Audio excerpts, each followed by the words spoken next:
No casamento da minha filha, meu genro me humilhou e se assustou quando eu me levantei em silêncio no meio do seu discurso. Ele estava no palco, com um microfone na mão e um sorriso arrogante no rosto, falando sobre como ele tinha resgatado minha filha de uma vida simples e sem futuro. A luz dos lustres de cristal refletia em seu rosto suado, enquanto ele descrevia, com falsas palavras de carinho, o pequeno presente que eu havia dado a eles. Um conjunto de louças que pertenceu à minha mãe. Ele não disse que era um presente ruim, mas a forma como ele falou, com aquela pausa dramática e o olhar de pena para mim, fez com que todos na sala entendessem a mensagem. Eu era o passado pobre que eles estavam deixando para trás. Vi minha filha encolher os ombros, o rosto vermelho de vergonha, mas ela não disse nada. Ela nunca dizia. Naquele momento, sentada em uma mesa coberta por uma toalha branca e fria, eu senti a calma que antecede as tempestades. A humilhação não doeu tanto quanto a certeza de que eu estava certa sobre ele o tempo todo. Se você está tão intrigado com a minha história quanto eu estava com os segredos do meu genro, inscreva-se no canal. Quero compartilhar cada detalhe da minha jornada para que ninguém mais passe pelo que eu passei. Por anos, eu observei Noah. Como contadora, aprendi a ver os padrões que ninguém mais nota, os pequenos números que não batem, as histórias que não se encaixam. E a história de Noah era cheia de buracos. Ele se apresentava como um empresário de sucesso, um homem que construiu tudo do zero. Mas eu via a ganância em seus olhos, a maneira como ele olhava para o patrimônio da minha família, por menor que fosse, e a forma sutil como ele afastava minha filha de mim. A humilhação pública foi apenas a gota d'água, a confirmação final de que ele não a amava. Ele a via como um troféu, um degrau para algo maior. E eu não podia permitir que o futuro da minha única filha fosse destruído por um homem como ele. O que ele não sabia era que, enquanto ele planejava seu discurso de vitória, eu passava as noites em meu pequeno escritório, usando minhas velhas habilidades para juntar as peças do seu quebra-cabeça financeiro. Eu não precisava de acesso a grandes sistemas, apenas de paciência, atenção aos detalhes e um olhar treinado para encontrar fraudes. E eu encontrei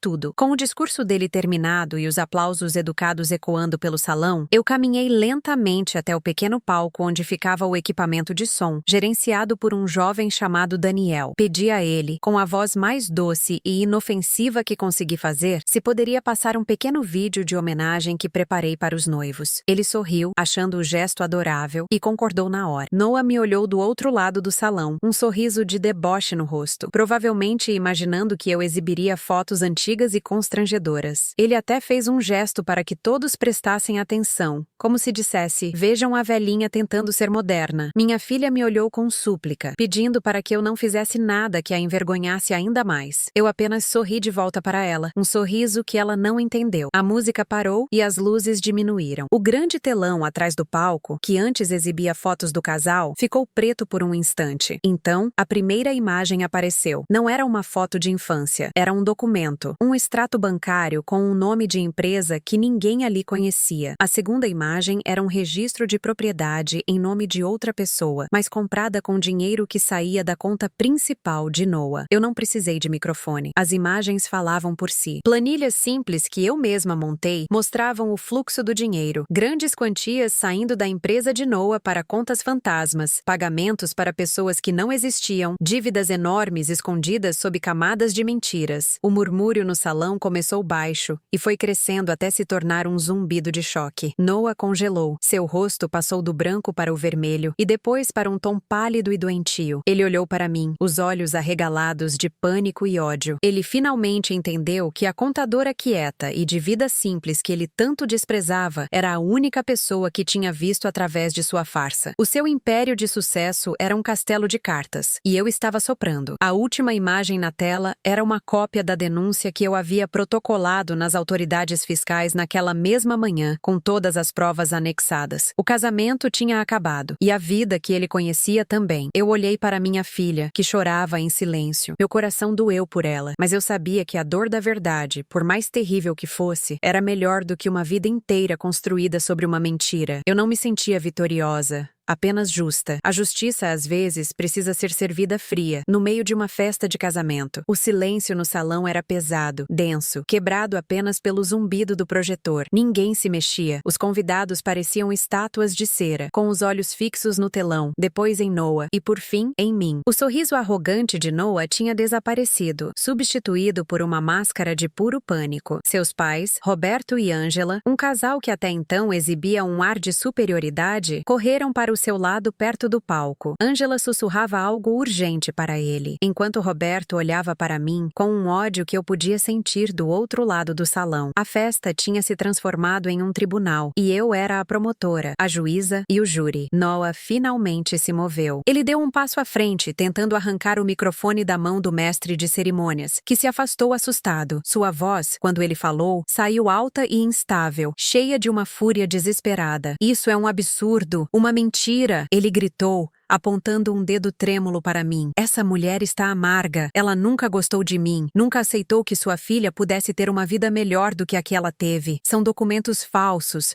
Uma vingança de uma velha solitária." As palavras dele ecoaram pelo silêncio, mas não convenceram ninguém. As provas na tela eram claras demais. Os números não mentiam. Eu conhecia os números. Eles tinham sido meus companheiros por 40 anos. Eu não respondi. Apenas continuei parada, com as mãos cruzadas na frente do corpo, e olhei para a minha filha. O rosto dela estava banhado em lágrimas, mas não eram mais lágrimas de vergonha. Havia uma nova expressão ali, uma de compreensão dolorosa. Ela olhou para as planilhas no telão, para o fluxo de dinheiro que ia para contas desconhecidas, e depois olhou para o homem ao seu lado. Eu vi o momento exato em que o castelo de vidro que ela construiu em volta dele se quebrou. Anos de pequenas desculpas que ela deu, de comportamentos estranhos que ela ignorou, de mentiras que ela escolheu acreditar, tudo desmoronou de uma só vez. Ela se virou para Noah, e sua voz era apenas um sussurro quebrado, mas todos no salão puderam ouvi-la. "Noah, é verdade." Essa simples pergunta foi o golpe final. Ele podia gritar comigo, podia me chamar de mentirosa para uma plateia de estranhos, mas não conseguia sustentar a mentira nos olhos da mulher que ele tinha enganado. Ele abriu a boca, mas nenhum som saiu. Seu rosto se contorceu em uma mistura de raiva e derrota. Foi Roberto, seu pai, quem agiu. Ele agarrou o braço de Noah com força. "Vamos embora daqui, agora!" ele disse com a voz baixa e dura. Angela, por sua vez, lançou um último olhar de desprezo para minha filha, como se a culpa de tudo fosse dela, antes de seguir o marido e o filho para a saída. Eles passaram pelos convidados como se abrissem caminho em meio a destroços, deixando para trás um rastro de humilhação e escândalo. O salão começou a se esvaziar rapidamente. As pessoas saíam em silêncio, sem saber o que dizer, evitando olhar para mim ou para minha filha. A música tinha parado completamente. O único som era o choro baixo dela. Daniel, o rapaz do som, se aproximou de mim timidamente. "Senhora Dalva, a senhora quer que eu desligue o projetor?" ele perguntou. Eu apenas assenti com a cabeça.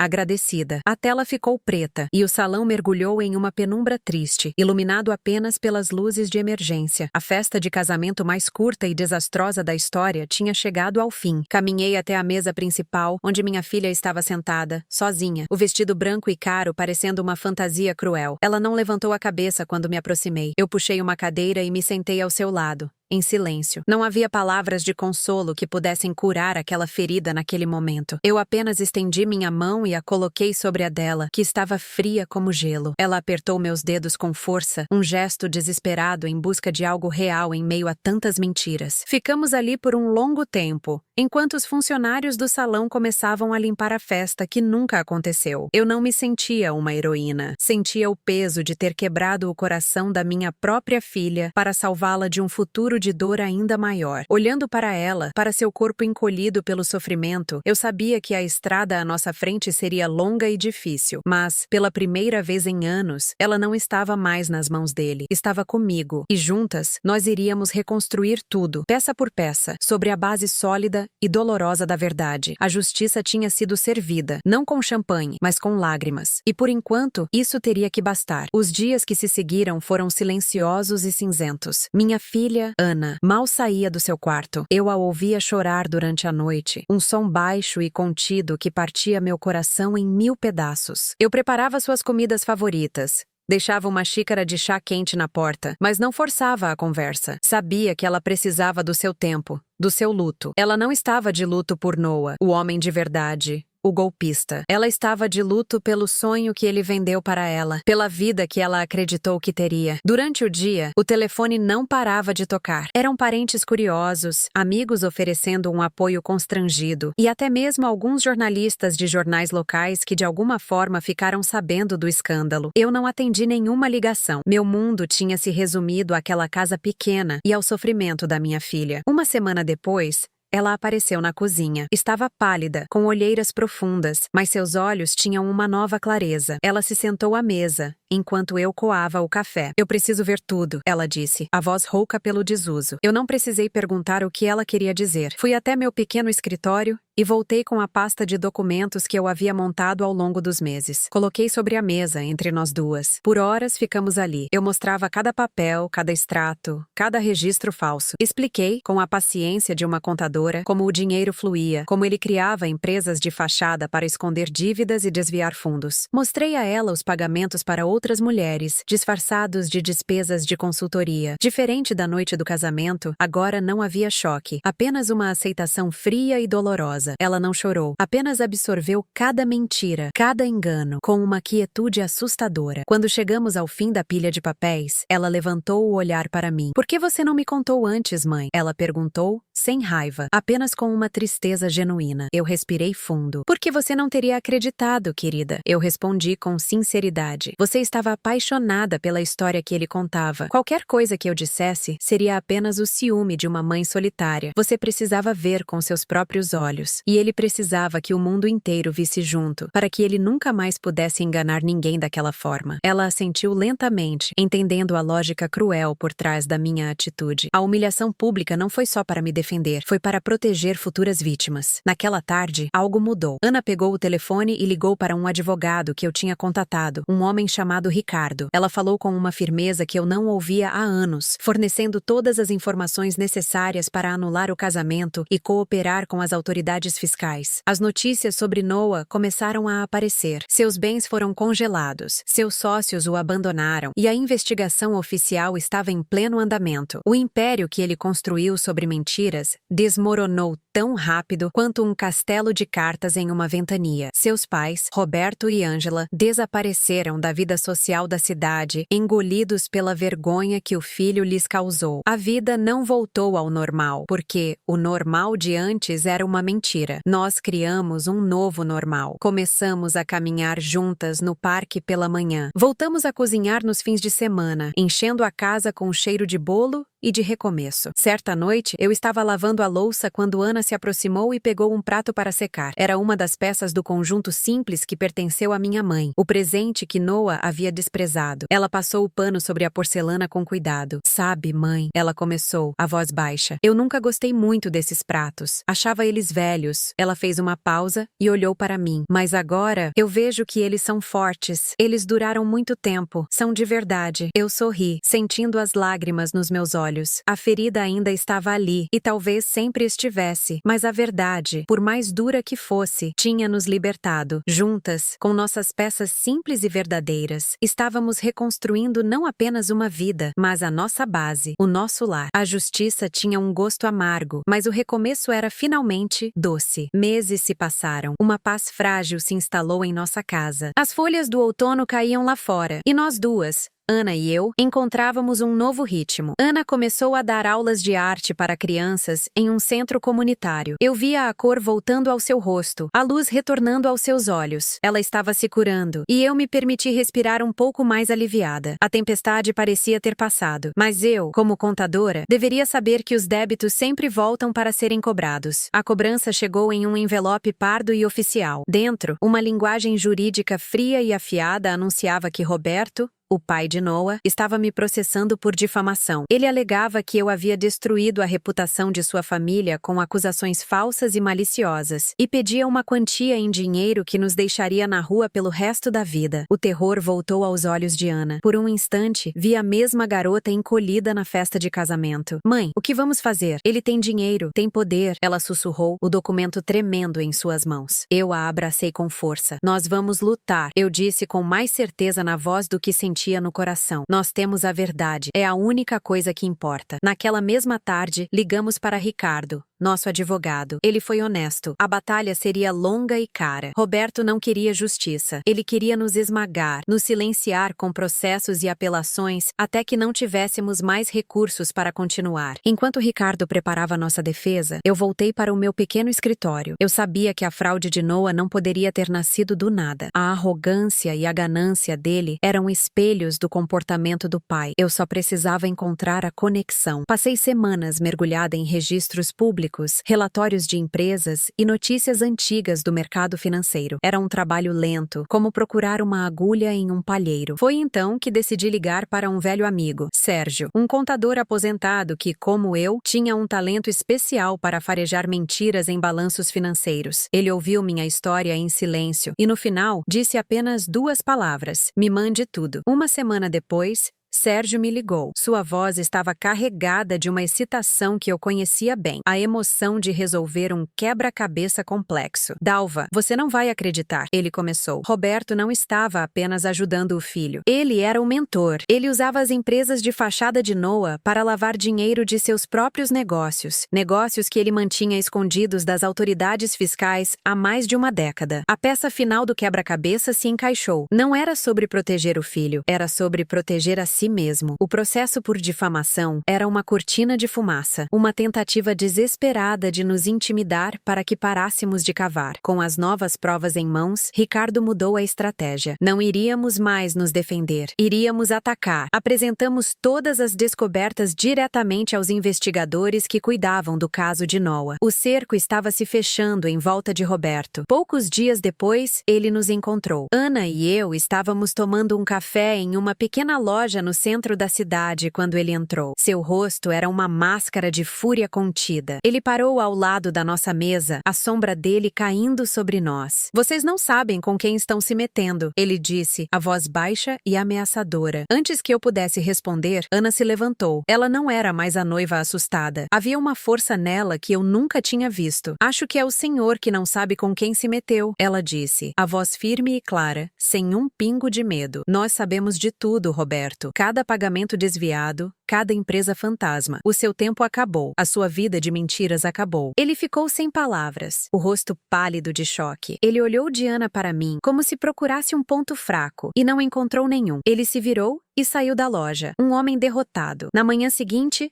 Ricardo ligou. Roberto havia retirado o processo. Ele e Ângela estavam vendendo a casa e deixando a cidade, tentando fugir do escândalo que agora tinha o nome deles estampado. A justiça, mais uma vez, tinha prevalecido. Naquela noite, Ana e eu jantamos usando os pratos antigos da minha mãe. Ela segurou um deles contra a luz. Eles são fortes, não é? Ela disse com um sorriso. Eu assenti. Como nós, respondi. A vitória não estava em destruir a vida deles, mas em reconstruir a nossa. E nós estávamos fazendo isso, juntas, uma peça de cada vez. Um ano se passou. A poeira do escândalo assentou, deixando para trás uma calma que eu não sentia há muito tempo. A casa, antes um refúgio silencioso para a dor, agora tinha vida. Ana redescobriu a alegria nas coisas pequenas. Suas aulas de arte no centro comunitário se tornaram o ponto alto da sua semana. As risadas das crianças que ela ensinava a misturar cores eram a melhor música que eu poderia ouvir. Aos poucos, ela foi se desfazendo das roupas caras e das joias que Noah lhe dera, trocando-as por vestidos simples e um sorriso genuíno que valia mais do que qualquer diamante. Aos domingos, nossa mesa se enchia com amigos que ela fez, pessoas simples e verdadeiras. Foi em uma dessas reuniões que ela conheceu Fernando. Ele era arquiteto, um homem de fala mansa e olhar gentil que parecia mais interessado em ouvir as histórias de Ana do que em contar as suas próprias. Meu coração de mãe, treinado pela desconfiança, analisou cada gesto dele, mas eu não encontrei falsidade. Ele trazia flores do seu jardim, consertou a prateleira que estava solta na cozinha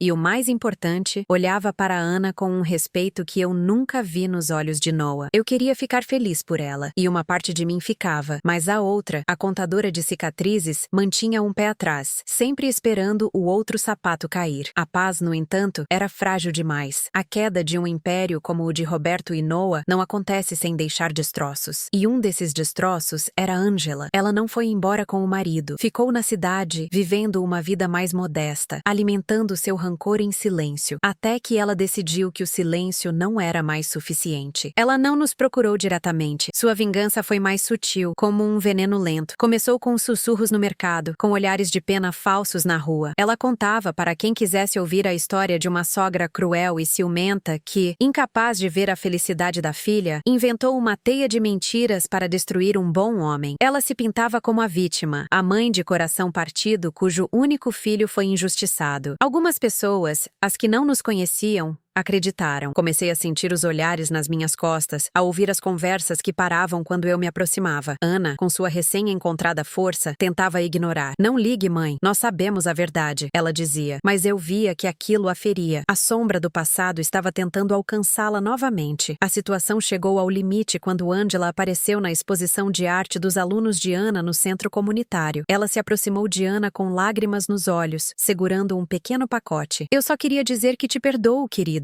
Ela disse alto o suficiente para que todos ouvissem. Eu sei que você foi influenciada. Noah ainda te ama. Ana ficou paralisada, o rosto pálido. Antes que eu pudesse intervir, Fernando, que estava ao lado dela, deu um passo à frente. Ele não levantou a voz, apenas se colocou entre as duas, criando uma barreira protetora. Senhora Angela, ele disse com uma calma impressionante. Acho que este não é o lugar nem a hora. Por favor, deixe a Ana em paz. Angela olhou para ele com desprezo. E quem é você? O próximo da lista dela? A maldade em sua voz fez o ar ficar pesado. Fernando não se abalou. Eu sou alguém que se importa com ela, e não vou permitir que a senhora a machuque. Ele pegou na mão de Ana e a guiou para longe, deixando Angela parada no meio do salão, com sua pequena peça de teatro exposta para todos verem. Naquela noite, depois que Fernando foi embora, eu encontrei Ana na cozinha, olhando para a janela. Ele é um bom homem, não é, mãe? Ela perguntou sem se virar para mim. Eu me aproximei e a abracei por trás. Sim, querida, ele é. Eu senti a tensão nos meus ombros se desfazer pela primeira vez em muito tempo. Meu medo não tinha salvado Ana. Minha desconfiança não a protegeria. O que a protegeria era a força que ela mesma havia construído, sua capacidade de ver a verdade, de escolher a bondade. Minha luta tinha acabado na noite do casamento. A luta dela, a de aprender a confiar de novo, estava sendo vencida agora. Eu sinto muito se eu duvidei, eu sussurrei. Ela se virou e me abraçou. Está tudo bem, mãe. Você me ensinou a ser forte. Agora, me deixe te ensinar a ter paz. Naquele abraço, eu entendi que a justiça não era o ponto final. Era apenas o começo de uma nova história. Uma que nós escreveríamos juntas, com mais cores e menos sombras. A vida, de fato, ganhou mais cores e menos sombras. Os meses que se seguiram foram de uma tranquilidade quase esquecida. Fernando se tornou uma presença constante e gentil em nossas vidas. Ele não tentava preencher o vazio que Noah deixou, mas sim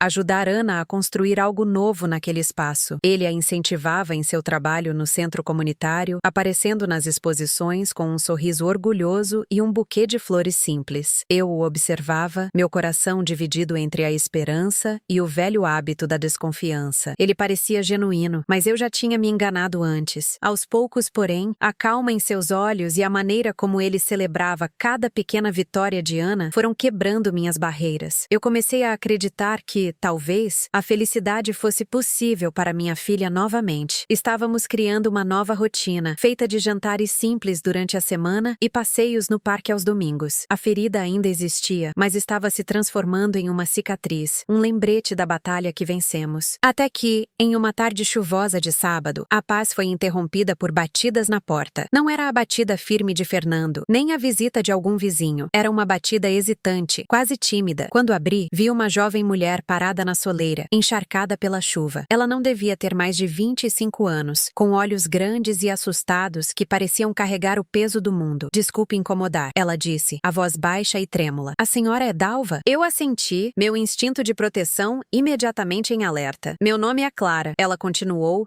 apertando a alça de uma bolsa gasta. Eu li sobre o que aconteceu com o seu genro, Noah. Eu preciso de ajuda. Acho que a senhora é a única pessoa que pode me entender. Ana, que ouviu a conversa da sala, se aproximou. Seu rosto, sempre tão expressivo, se encheu de compaixão. Por favor, entre! Você está tremendo de frio, disse ela, guiando Clara para dentro e envolvendo seus ombros com uma manta. Enquanto Ana preparava um chá quente na cozinha, eu me sentei em frente à jovem e a escutei. A história dela era dolorosamente familiar. Sua família, dona de um pequeno negócio, tinha sido convencida por Noah a investir todas as suas economias em um de seus projetos infalíveis. Por um tempo, eles receberam relatórios falsos que mostravam lucros incríveis. Então, da noite para o dia, tudo desapareceu. O dinheiro, os relatórios e o próprio Noah. A empresa deles faliu e seu pai, devastado pelo estresse e pela vergonha, sofreu um infarto. Ele sobreviveu, mas nunca mais foi o mesmo. Nós perdemos tudo, Clara sussurrou, as lágrimas finalmente escorrendo por seu rosto pálido. Os advogados dizem que não há o que fazer, que o dinheiro sumiu em empresas de fachada. Mas então eu vi seu nome nas notícias.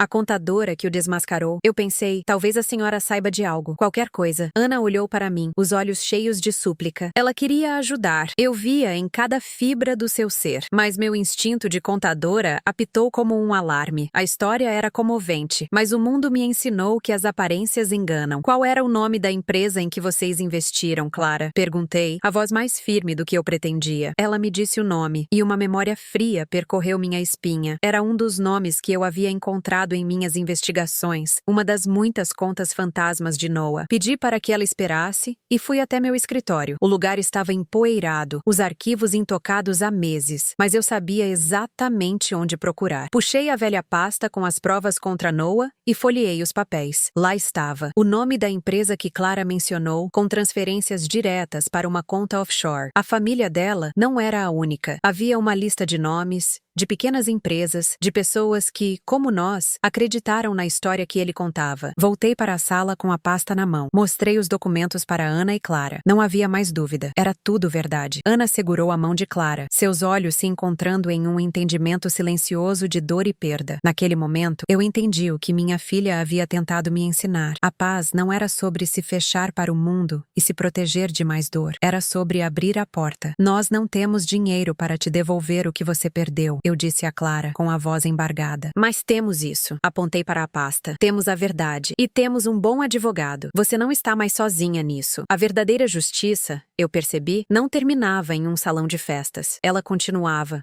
Uma pessoa de cada vez, reconstruindo o que a mentira havia quebrado. A decisão de ajudar Clara nos levou, na manhã seguinte, de volta ao escritório de Ricardo. O lugar era o mesmo, com seus livros de leis arrumados e o cheiro fraco de café, mas nós éramos diferentes. Ana sentou-se com a coluna reta, segurando a mão de Clara, que ainda parecia um passarinho assustado. Eu coloquei a pasta com os documentos de Noah sobre a mesa polida. Apontei para a lista de empresas e nomes. Não é só a Clara, eu disse. Noah enganou todas essas pessoas. A família dela foi apenas uma das vítimas. Ricardo olhou os papéis com atenção, seus olhos se movendo rapidamente de uma linha para outra. Ele tirou os óculos e esfregou o rosto, um sinal de que a situação era mais séria do que ele imaginava. Dalva, isso muda tudo, ele falou, a voz grave. Isso não é mais sobre um divórcio fraudulento. Isso é um esquema criminoso em grande escala. Podemos iniciar uma ação coletiva, representar todas as vítimas juntas, mas para isso, precisamos encontrá-las. Naquele momento, vi uma nova luz nos olhos de Ana. A vergonha que a assombrava tinha sido substituída por uma determinação feroz. Eu vou encontrá-las, ela disse, a voz firme. E ela encontrou. Ana, que antes mal saía de casa, mergulhou de cabeça na tarefa. Ela passou dias pesquisando na internet, procurando por qualquer menção às empresas de fachada de Noah. Fernando estava ao seu lado o tempo todo, ajudando a criar mensagens discretas para fóruns online e grupos comunitários, oferecendo um ombro amigo quando as histórias que ela ouvia eram pesadas demais. Ele não tentava resolver os problemas dela. Ele apenas segurava sua mão enquanto ela resolvia os seus próprios. Aos poucos, as pessoas começaram a aparecer. Primeiro foi um casal de idosos, os Martins, que perderam a poupança da aposentadoria. Depois,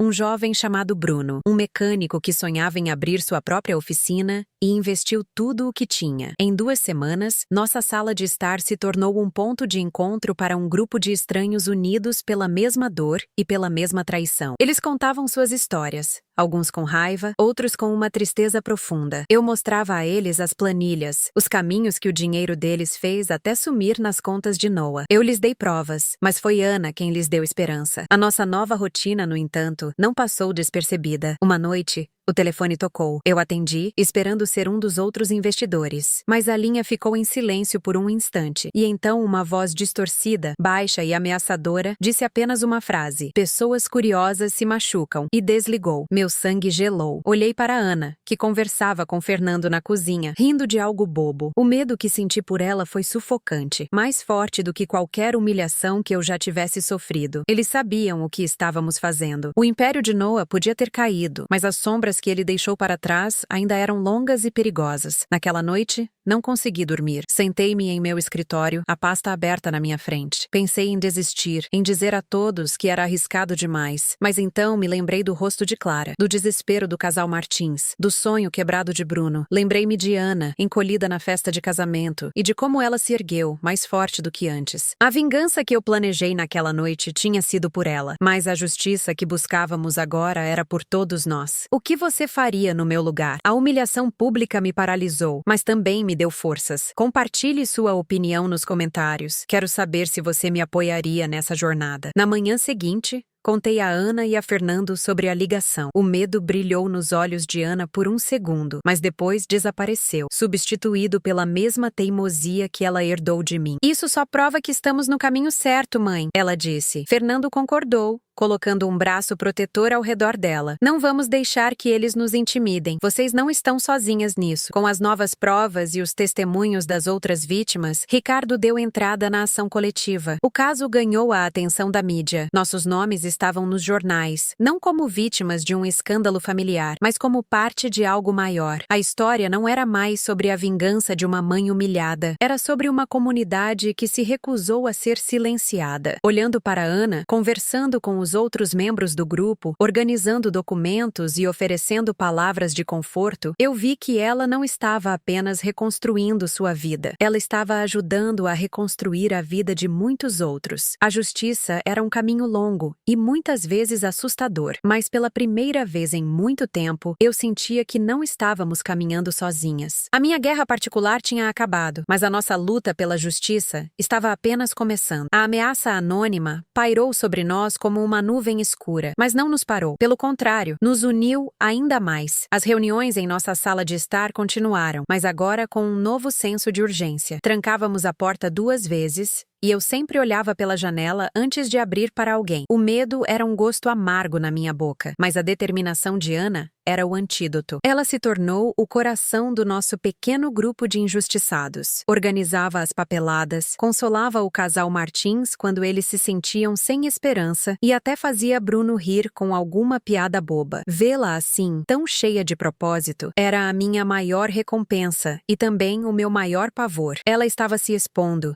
se tornando um alvo. Fernando percebia meu receio. "Eu estou de olho nela, Dalva", ele me disse em voz baixa um dia, enquanto observávamos Ana explicar um documento para os outros. "Não vou deixar nada acontecer." Eu acreditei nele. Havia uma solidez em Fernando, uma calma que servia de âncora no meio da nossa tempestade. A presença dele era um alívio que eu não sabia que precisava. A retaliação não demorou a vir, e veio da forma mais cruel que Ângela poderia imaginar. Não foi com outra ligação.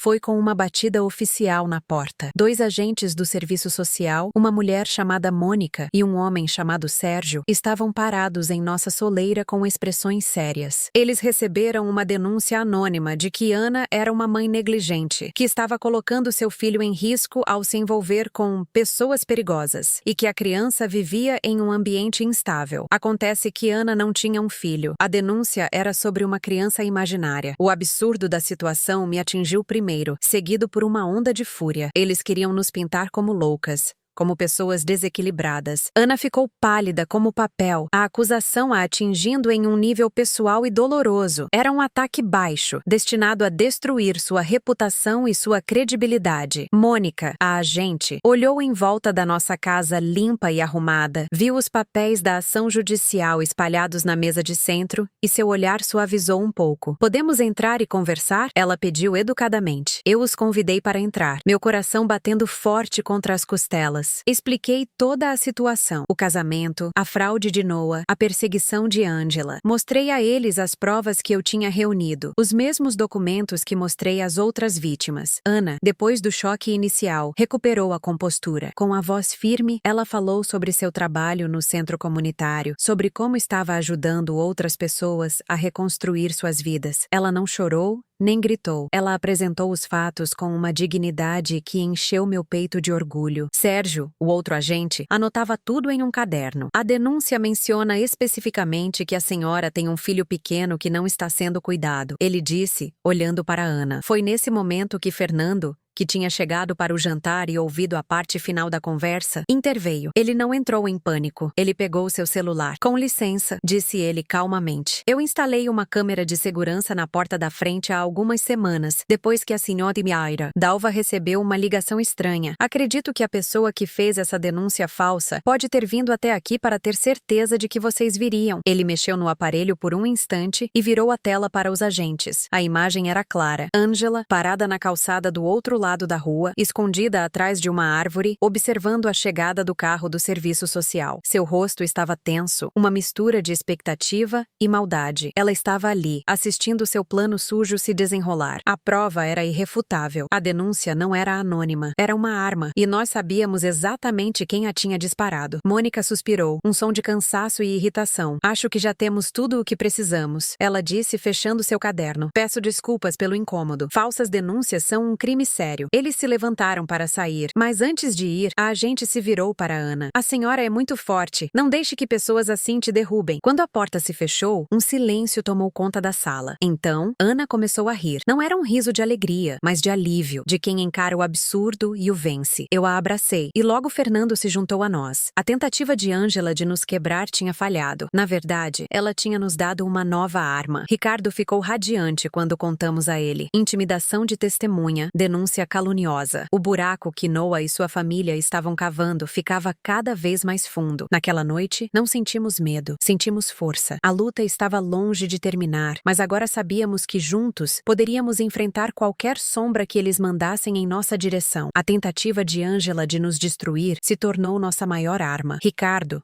nosso advogado, mal conseguia esconder a satisfação quando lhe contamos sobre a visita do serviço social e mostramos o vídeo da câmera de segurança. Isso é ouro, ele disse, esfregando as mãos. Isso não é mais apenas uma fraude financeira. Agora temos intimidação de testemunha e denúncia caluniosa. Eles estão desesperados, e pessoas desesperadas cometem erros. Ele imediatamente protocolou uma nova petição, anexando a gravação como prova da má-fé e da perseguição da família de Noah. A cada passo em falso que eles davam, mais forte nossa posição se tornava. Os dias seguintes foram um borrão de preparativos. Nossa sala de estar parecia um escritório de advocacia improvisado. Eu, Ana, Fernando e os outros membros do grupo passávamos horas revisando documentos, preparando nossos depoimentos e nos fortalecendo. O casal Martins, que antes parecia tão frágil, agora falava com uma raiva fria. Bruno, o mecânico, que tinha perdido o sonho da oficina, anotava cada detalhe, cada inconsistência nas histórias de Noah, com a precisão de quem monta um motor. Não éramos mais um grupo de vítimas, éramos uma equipe. A resposta da família de Noah veio, mas não da forma que esperávamos. Não foi outra ameaça ou outro truque sujo. Foi uma proposta de paz, ou melhor, de rendição. Ricardo nos chamou para uma reunião urgente em seu escritório. Do outro lado da mesa de mogno polido, ele nos olhou com seriedade. Roberto, o pai de Noah, me procurou através de seu advogado, um homem chamado Paulo. Eles querem um acordo. Um silêncio tenso preencheu a sala. Um acordo? Depois de tudo o que fizeram? Ricardo continuou, explicando os termos. Eles ofereciam devolver cada centavo que Noah havia tirado de todos nós, com uma compensação extra generosa. Em troca, teríamos que retirar todas as acusações, assinar um acordo de confidencialidade e nunca mais falar sobre o assunto publicamente. O dinheiro seria suficiente para que o casal Martins pudesse se aposentar com conforto, para que Bruno abrisse não uma,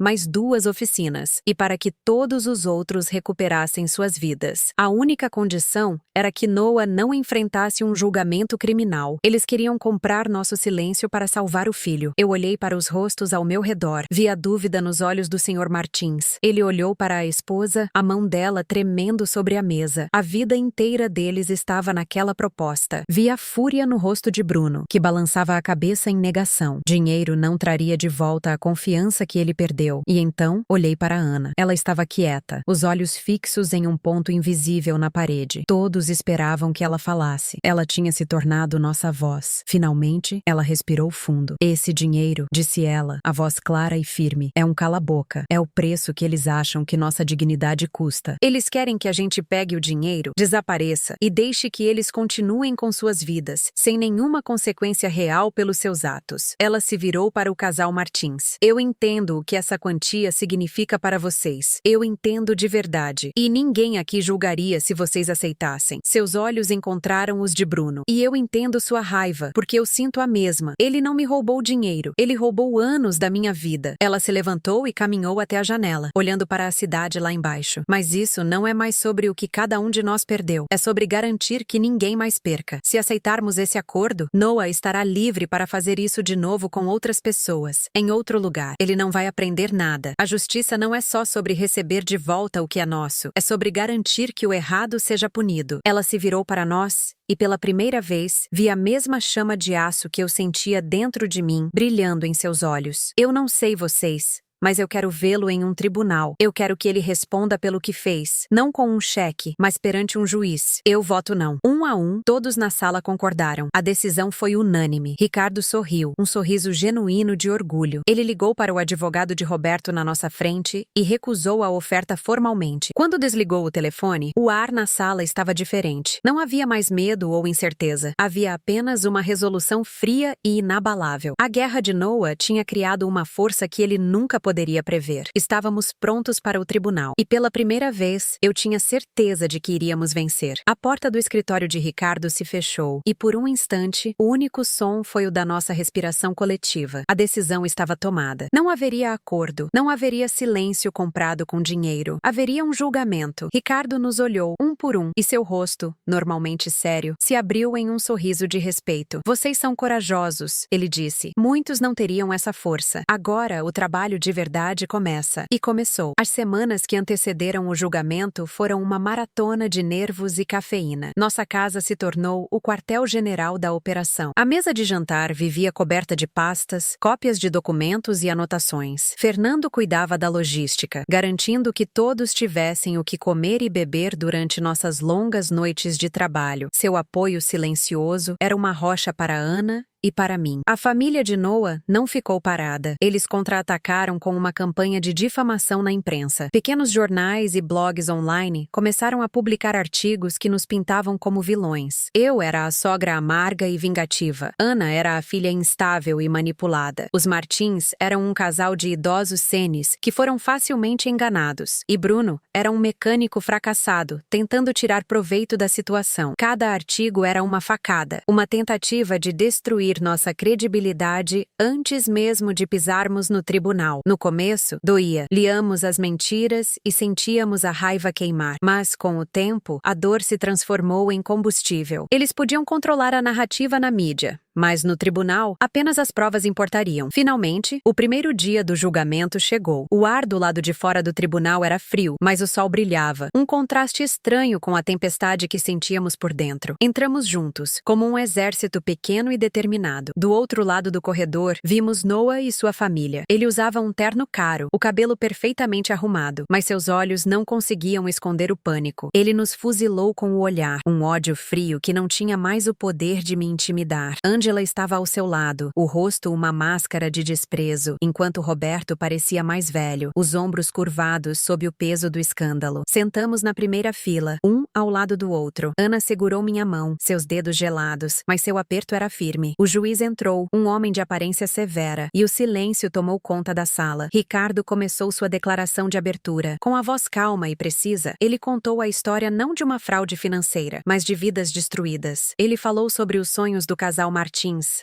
a oficina de Bruno e os anos que Noah roubou de Ana com suas mentiras. Ele não usou palavras difíceis, apenas a verdade nua e crua. Quando ele terminou, apontando para Noah e dizendo que aquele homem construiu um império sobre a ruína de pessoas boas, a sala estava em silêncio absoluto. A primeira testemunha a ser chamada foi o Sr. Martins. Ele caminhou lentamente até o banco das testemunhas, a esposa o observando com o coração na mão. Com a voz trêmula, mas clara, ele contou como Noah os convenceu a investir todas as suas economias, prometendo um futuro seguro para a aposentadoria deles. Ele descreveu a amizade que Noah fingiu ter, os jantares, os sorrisos, a confiança que ele construiu e depois quebrou. Ele não pegou só nosso dinheiro, disse o Sr. Martins, olhando diretamente para o júri. Ele pegou nossa tranquilidade. Ele nos fez sentir tolos na velhice. Paulo, o advogado de Noah, levantou-se para o interrogatório. Sua tática era cruel e previsível. Ele tentou pintar o Sr. Martins como um investidor ganancioso que fez uma aposta ruim e agora queria culpar alguém. O senhor não leu o contrato? Ele perguntava. Não sabia dos riscos? Mas o Sr. Martins não se abalou. Eu sabia dos riscos de mercado, senhor. Ele respondeu com uma dignidade impressionante. Eu não sabia do risco de ter um ladrão de terno sentado na minha sala de jantar. A resposta dele ecoou pelo tribunal. Naquele momento, vi um dos jurados assentir discretamente com a cabeça. Era um pequeno gesto, mas para nós, significava o mundo. A primeira batalha tinha sido vencida. Olhei para Noah. Pela primeira vez, a máscara de arrogância dele rachou, revelando o homem pequeno e assustado por baixo. Ele sabia, assim como eu, que a verdade tinha começado a sua lenta e inevitável marcha. Depois do depoimento do Sr. Martins, um silêncio pesado tomou conta do tribunal. Aquelas palavras simples, cheias de uma dor honesta, valeram mais do que qualquer argumento técnico de Ricardo. O advogado de Noah, Paulo, sentou-se parecendo um pouco menor em seu terno caro. Ele esperava um idoso confuso, fácil de desmontar, mas encontrou uma rocha de dignidade que expôs a crueldade de seu cliente. Eu olhei para o júri. Vi rostos atentos, alguns com uma expressão de simpatia, outros de pura concentração. Eles estavam ouvindo. Estavam vendo a verdade por trás das mentiras. O próximo a ser chamado foi Bruno. Ele se aproximou do banco das testemunhas com passos firmes. Suas mãos, acostumadas a lidar com graxa e ferramentas, repousavam sobre a madeira, parecendo grandes e fortes. Sua voz, no entanto, era surpreendentemente suave quando começou a falar. Ele não falou de economias de uma vida inteira, mas de um sonho. O sonho de ter sua própria oficina, um lugar que levaria seu nome, onde ele poderia transformar sua paixão por carros em um sustento para sua família. Ele descreveu como Noah o procurou, elogiando seu talento, se oferecendo como um mentor. Ele não me ofereceu um investimento, disse Bruno, olhando para Noah com uma decepção profunda. Ele me ofereceu amizade. Ele vinha na minha casa, tomava café, brincava com meu filho. Ele me fez acreditar que era um de nós. Quando Paulo se levantou para interrogá-lo, sua estratégia foi a mesma: pintar Bruno como um homem ambicioso que quis um atalho para o sucesso. O senhor não achou a promessa de lucros altos boa demais para ser verdade? Perguntou Paulo com um tom de superioridade. Bruno o encarou, sem piscar. Quando um amigo te oferece uma oportunidade, você não pensa em lucro, você pensa em confiança, ele respondeu. Eu não perdi só o dinheiro da oficina, eu perdi a capacidade de confiar nas pessoas. E isso, senhor, não tem preço. Mais uma vez, as palavras de Paulo se perderam no ar, inúteis contra a verdade de uma vida impactada. Então, Ricardo me chamou. A promotoria chama Dalva. Meu nome ecoou na sala silenciosa. Caminhei até o banco das testemunhas, sentindo o olhar de todos sobre mim, especialmente o de Noah, cheio de um veneno impotente. Sentei-me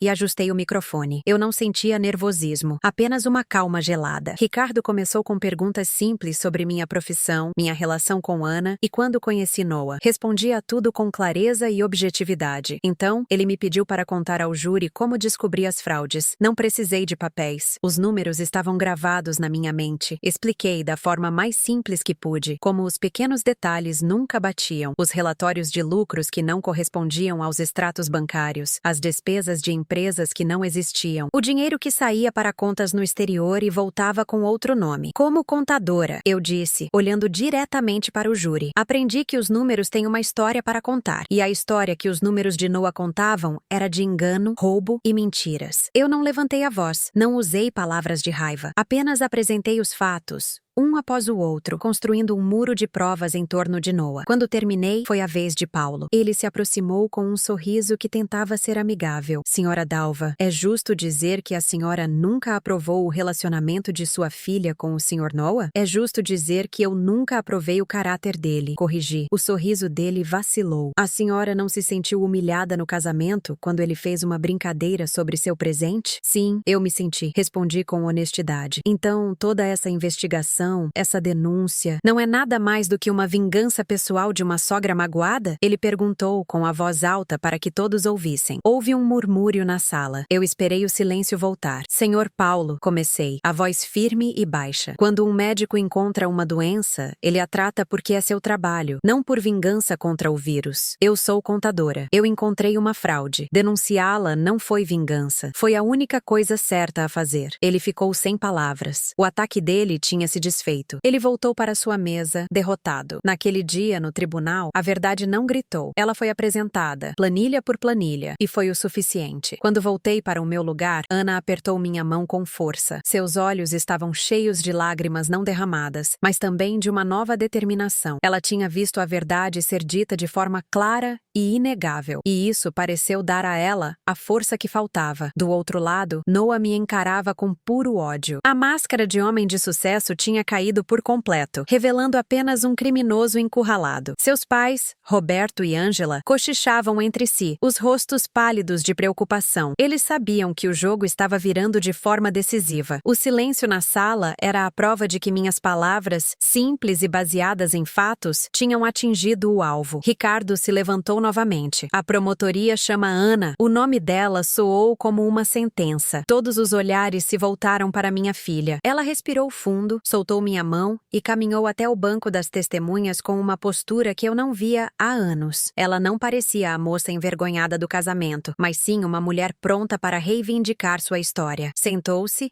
e olhou diretamente para Ricardo, ignorando o olhar desesperado que Noah lhe lançava. Ela estava pronta. Ricardo começou de forma gentil, pedindo que ela descrevesse como conheceu Noah e como era o relacionamento deles no início. A voz de Ana saiu baixa, mas firme. Ela não falou de números ou planilhas. Ela falou de sentimentos. Contou como Noah a fez se sentir especial, mas também como, aos poucos, ele começou a minar sua confiança. Ele dizia que minhas opiniões eram simples demais, que minha família era um peso no meu futuro, disse ela, sem desviar o olhar do júri. Ele me convenceu de que tudo o que eu era antes dele não tinha valor. Eu me tornei uma sombra, com vergonha de quem eu era, de onde eu vim. Ela fez uma pausa e olhou para mim. Vergonha até da minha própria mãe, a pessoa que mais me amou no mundo. Aquelas palavras foram um soco no estômago de todos na sala. Ela então descreveu o dia do casamento, a humilhação que sentiu quando Noah zombou do meu presente.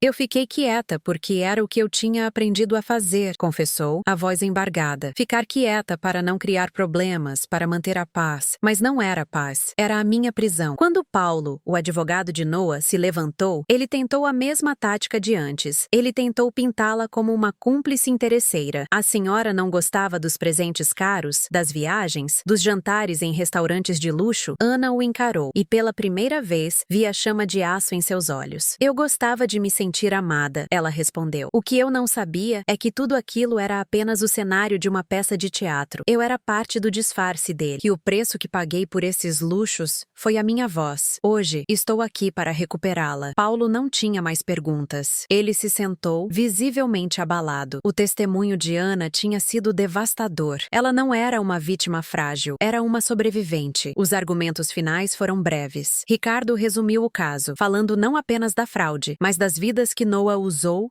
e descartou. Paulo tentou desesperadamente criar dúvidas, mas suas palavras soavam vazias contra o peso das provas e dos testemunhos. Então, o júri se retirou para deliberar. A espera foi a parte mais difícil. Sentamos juntos na primeira fila. Eu, Ana, Fernando ao seu lado, o casal Martins e Bruno. Não éramos mais vítimas isoladas. Éramos uma família forjada na dor e na busca por justiça. Ninguém disse muito. Apenas ficamos ali, um dando força ao outro em silêncio. Depois de horas horas que pareceram uma eternidade, o júri voltou. O ar ficou pesado, quase impossível de respirar. O juiz pediu que todos se levantassem. Olhei para Noah. Ele estava tremendo, o suor brilhando em sua testa. O porta-voz do júri, um homem de meia idade com um rosto sério, desdobrou um pedaço de papel. Ele limpou a garganta e disse as palavras que mudariam tudo. Culpado, em todas as acusações. Um suspiro coletivo percorreu a sala. Angela, a mãe de Noah, soltou um soluço alto. Noah desabou na cadeira, o rosto entre as mãos. Um homem quebrado. Eu olhei para Ana. As lágrimas finalmente corriam livremente por seu rosto, mas não eram lágrimas de tristeza, eram lágrimas de libertação. Eu a abracei forte. Eu não sentia alegria ou vingança. Sentia apenas um alívio profundo e cansado. A tempestade tinha passado. A justiça não tinha sido doce, mas tinha sido feita. O futuro da minha filha, que por tanto tempo pareceu sombrio, agora começava de novo, sob um céu finalmente limpo. Compartilhei minha história para mostrar que a humilhação não precisa ser o fim. Usei a dor como trampolim para uma nova vida, para uma nova versão de mim mesma. Espero que meu relato inspire você a encontrar sua própria força e a escrever seu próprio final feliz.